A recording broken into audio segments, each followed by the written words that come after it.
நம்ம இன்றைக்கி 2 மினிட்ஸ் நூடுல்ஸை டேஸ்ட்டாக செய்கிறக்கு எவ்வளோ நேரம் ஆக போகுதுன்னு தான் பார்க்க போகிறோம். வாங்க வீடியோக்குள்ளே போகலாம்.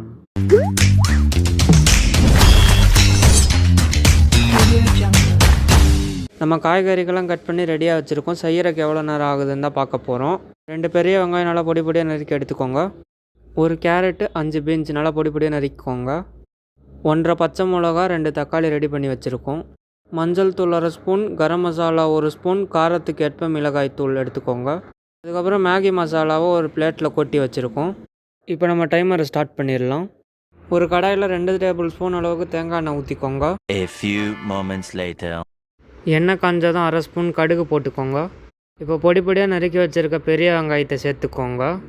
இதை நல்லா வதக்கி விட்டுருங்க. உங்களை நம்பி தான் களத்தில் இறங்கியிருக்கோம். உங்கள் சப்போர்ட்டை கொஞ்சம் கொடுத்தீங்கன்னா இன்னும் நிறைய வீடியோஸ் போடுவேன். அது எல்லாமே உங்களுக்கு யூஸ்ஃபுல்லாக இருக்கும். வெங்காயம் ஓரளவுக்கு வதங்கிருச்சு. இப்போது கேரட்டும் பீன்ஸும் சேர்த்து நல்லா வதக்கி விட்டுறலாம். கேரட்டும் பீன்ஸும் வதங்குற கொஞ்சம் லேட் ஆகும். அதனால் வெங்காயம் பாதி வதங்கியிருக்கு இல்லையா, அதை சேர்த்து வதக்கி விடுங்க நல்லா.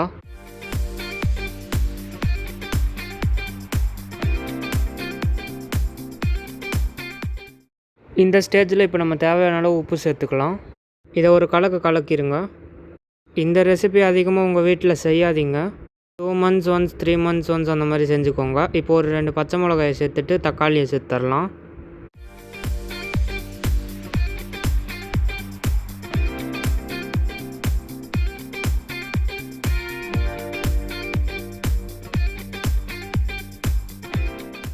இப்போ தக்காளி நல்லா வதங்கிருச்சு. இப்போ மஞ்சள் தூள், மிளகாய் தூள், கரம் மசாலாவெல்லாம் சேர்த்துக்கலாம்.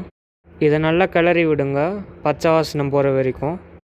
முக்கியமான விஷயம் ஒன்று சொல்ல மறந்துட்டேன். நீங்கள் உப்பு போடையில் இந்த மசாலாவுக்கு தேவையான உப்பு மட்டும் போடுங்க. ஏன்னா மேகி மசாலாவில் ஆல்ரெடி உப்பு இருக்கும்.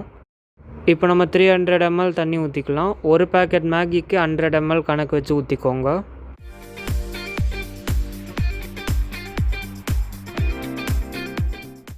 இதை நல்லா கொதிக்க விடுங்க. அப்போ தான் காய்களாக நல்லா வெந்து சாப்பிட்றதுக்கு நல்லாயிருக்கும். மூடி வச்சு வேக விடுங்க. அப்போ தான் ஆவியில் நல்லா காய்கள்லாம் வேகும். இந்நேரம் காய்ங்க வெந்திருக்கும். இப்போ நம்ம உடைச்சி வச்சுருக்க நூடுல்ஸை இதில் சேர்த்துக்கலாம்.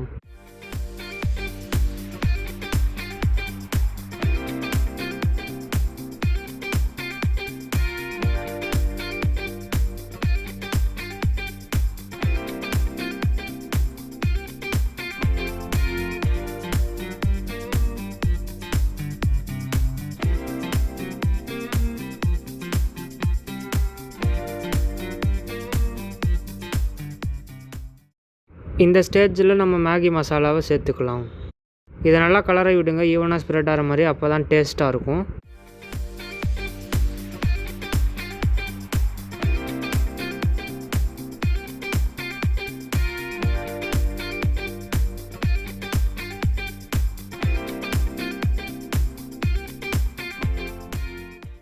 இப்போ இதை கொஞ்ச நேரம் மூடி வச்சு வேக விடலாம்.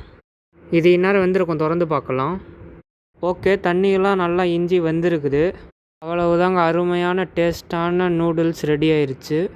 இதை செய்கிறதுக்கு 1/2 hour கிட்ட ஆயிருக்கு. நீங்களும் செஞ்சு பார்த்துட்டு எவ்வளோ நேரம் ஆச்சுன்னு கமெண்ட்டில் சொல்லிட்டு போங்க மறக்காமல். இதோடைய செய்முறையை படிக்கிறதுக்கு தான் 2 நிமிஷம். ஆனால் செய்கிறதுக்கு 1/2 மணி நேரம் ஆகும்ன்ட்டு போட்டிருந்தா நல்லா இருந்திருக்கும் பேக்கெட்டில்.